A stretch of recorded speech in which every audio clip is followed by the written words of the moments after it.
हामिदुन व मुसल्लिन अम्मा बाद अऊज़ु बिल्लाहि मिनश शैतानिर रजीम बिस्मिल्लाहिर रहमानिर रहीम वमन यब्तगि गैरल इस्लामी दीनन फलन युक़बल मिन्हु व हुवा फ़िल आखिरति मिनल खासिरीन। आदरणीय अध्यक्ष महोदय, अतिथिगण, निर्णायकगण, अध्यापकगण और मेरे प्रिय सहपाठियों, आज के इस वार्षिक कार्यक्रम में मैं जिस विषय पर प्रकाश डालना चाहता हूँ वो इस्लाम की शिक्षाएं और सिद्धांत। प्रिय मित्रों, इस्लाम अल्लाह का एक ऐसा प्राकृतिक धर्म है जो मानव स्वभाव से बिल्कुल मेल खाता है। मनुष्य को मार्ग प्रदान करता है जो अमन व शांति का मार्ग है। केवल इस्लाम ही संपूर्ण धर्म एवं नियम है। इसके अतिरिक्त किसी का भी बनाया हुआ नियम अधूरा है।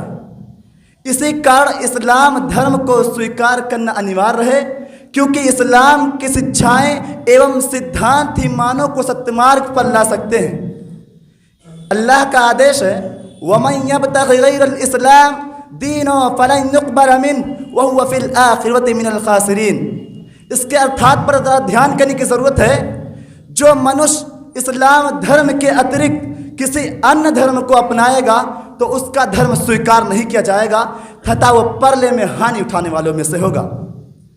इसी कारण मैं इस्लाम की शिक्षाओं और सिद्धांतों का संक्षिप्त वर्णन करना चाहता हूँ। इस्लाम के सिद्धांतों में से मूल सिद्धांत अकेशरवाद अर्थात तौहीद। तौहीद कहते हैं अल्लाह को एक स्वीकार करना और एक से अधिक स्वीकार करने से इनकार करना। जैसा कि पवित्र ग्रंथ में अल्लाह ताला का आदेश है, उल हुवल्लाहु अहद अल्लाहुस समद लम यलिद वलम यूलद वलम यकुल लहू कुफुवन अहद। मेरे प्रिय मित्रों, और इस तौहीद को 3 भागों में विभाजित किया गया है। नंबर 1 तौहीद उलूहियत।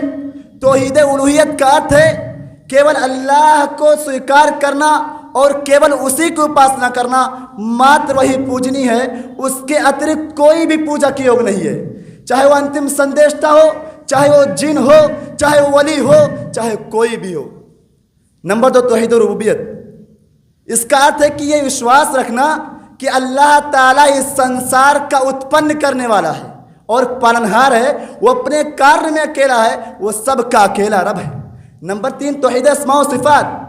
अल्लाह ताला ने अपने पवित्र पुस्तक कुरान मजीद में तथा मोहम्मद सल्लल्लाहु अलैहि वसल्लम ने हदीस मुबारक में अल्लाह की जिन विशेषताओं का वर्णन किया है वो सब मात्र उसी के साथ खास है। अल्लाह की विशेषताओं को बिल्कुल उसी प्रकार स्वीकार करना चाहिए जैसे कि अल्लाह ने उसकी व्याख्या की है।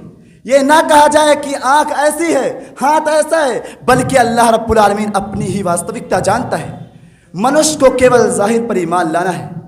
अस्मा व सिफात के बारे में इमाम मालिक रहमतुल्लाह अलैह ने स्पष्ट किया है, अल इस्तिवाउ मालूमुन वल कैफु मजहूलुन वल ईमानु बिही वाजिब वस्सुआलु अन्हु बिदअ। अल इस्तिवा का अर्थ मालूम है परंतु उसकी गुणवत्ता मालूम नहीं, और इस पर ईमान रखना अनिवार्य है और इसके बारे में प्रश्न करना बिदअत है। प्रिय मित्रों, मनुष्य उस समय तक सच्चा एवं पक्का मुसलमान नहीं हो सकता जब तक कि वो ईमान न ले आए और उनका अनुसरण न करे। आइए जानते कि ईमान कहते किसे हैं। ईमान का अर्थ है कि हृदय से इस बात की पुष्टि की जाए और ज़बान से स्वीकार किया जाए कि मात्र एक अल्लाह ही पूज्य है तथा अंतिम संदेष्टा हज़रत मोहम्मद सल्लल्लाहु अलैहि वसल्लम अल्लाह के रसूल हैं। इसी कारण आपने जो नियम लागू किया है उसी नियम पद्धति के अनुसार उसका पालन किया जाए। इस्लाम का अर्थ है अमन और शांति तथा आत्मसमर्पण।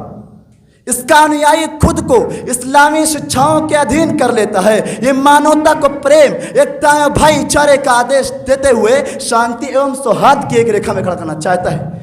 आज आतंकवाद के नाम पर इस्लाम को अपमानित किया जा रहा है, जबकि इस्लाम मानव को मानवता, समानता एवं महानता का पाठ पढ़ाता है तथा एक मानव की हत्या को पूरी मानवता की हत्या के समान घोषित करता है।